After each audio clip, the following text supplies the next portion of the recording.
A 7-year-old king. When Athaliah the mother of Ahaziah saw that her son was dead, she arose and destroyed all the royal heirs. But Jehosheba, the daughter of King Joram, sister of Ahaziah, took Joash the son of Ahaziah, and stole him away from among the king's sons who were being murdered, and they hid him and his nurse in the bedroom, from Athaliah, so that he was not killed. So he was hidden with her in the house of the Lord for 6 years, while Athaliah reigned over the land. In the 7th year Jehoiada sent and brought the captains of hundreds of the bodyguards and the escorts and brought them into the house of the Lord to him.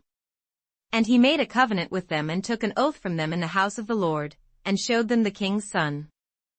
Then he commanded them, saying, This is what you shall do, 1/3 of you who come on duty on the Sabbath shall be keeping watch over the king's house.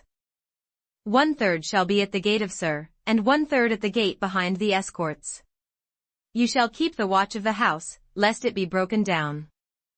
The 2 contingents of you who go off duty on the Sabbath shall keep the watch of the house of the Lord for the king. But you shall surround the king on all sides, every man with his weapons in his hand, and whoever comes within range, let him be put to death. You are to be with the king as he goes out and as he comes in. So the captains of the hundreds did according to all that Jehoiada the priest commanded. Each of them took his men who were to be on duty on the Sabbath, with those who were going off duty on the Sabbath, and came to Jehoiada the priest. And the priest gave the captains of hundreds the spears and shields which had belonged to King David, that were in the temple of the Lord. Then the escorts stood, every man with his weapons in his hand, all around the king, from the right side of the temple to the left side of the temple, by the altar and the house. And he brought out the king's son, put the crown on him, and gave him the testimony. They made him king and anointed him, and they clapped their hands and said, Long live the king. Now when Athaliah heard the noise of the escorts and the people, she came to the people in the temple of the Lord.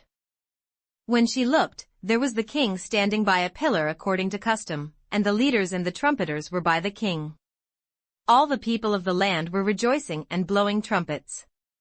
So Athaliah tore her clothes and cried out, Treason! Treason! And Jehoiada the priest commanded the captains of the hundreds, the officers of the army, and said to them, Take her outside under guard, and slay with the sword whoever follows her. For the priest had said, Do not let her be killed in the house of the Lord. So they seized her, and she went by way of the horse's entrance into the king's house, and there she was killed. Then Jehoiada made a covenant between the Lord, the king, and the people, that they should be the Lord's people, and also between the king and the people. And all the people of the land went to the temple of Baal, and tore it down. They thoroughly broke in pieces its altars and images, and killed Mutton the priest of Baal before the altars. And the priest appointed officers over the house of the Lord. Then he took the captains of hundreds, the bodyguards, the escorts, and all the people of the land, and they brought the king down from the house of the Lord, and went by way of the gate of the escorts to the king's house. Then he sat on the throne of the kings. So all the people of the land rejoiced, and the city was quiet, for they had slain Athaliah with the sword in the king's house. Jehoash was 7 years old when he became king.